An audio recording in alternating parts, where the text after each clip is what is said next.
dami ng mga desisyon na araw-araw kong ginawa, isa ka pa rin sa laging iniisip kung tama ba.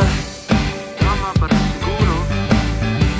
Sa bawat pitik ng damdamin, on every relapse after 10 p.m., bumabalik sa nakaraan kung paano ka lumisan. Shit. Hinahinay lang na baka masaktan, hindi natin kontrolado mga bagay na yan. Sa pagmamadali tayo nadadali, kaya pag-isipan ng matindi. Tinutulak ng utak, pugso ng puso, di natin alam kung saan tayo patungo, pero magpapatuloy kahit di sigurado.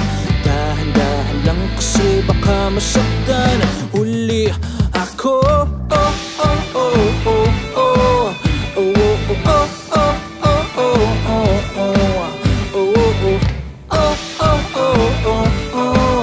oh, oh, oh, oh, oh.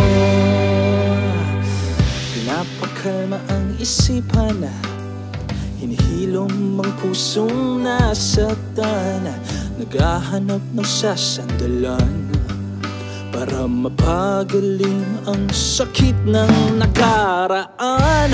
O di ka mabitawan, magpapadala sa agos ng kasalukuyan, tulala sa orasan, di na mapipigilan. Isipin sa'kin wala ka na, tulak ng utak, pugso ng puso, di natin alam kung saan tayo patungo, pero magpapatuloy kahit di sigurado.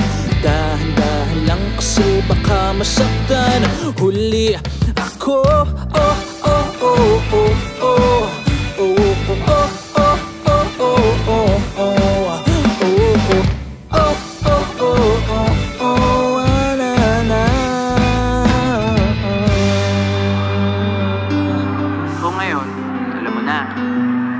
Alam mong hindi ka pa handa, hinahinay lang.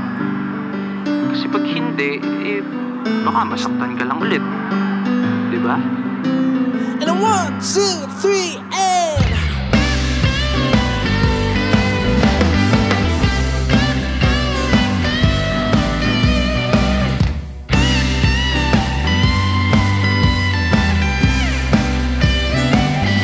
tinutulak ng utak, bugso ng puso, di natin alam kung saan tayo patungo, pero magpapatuloy kahit di sigurado.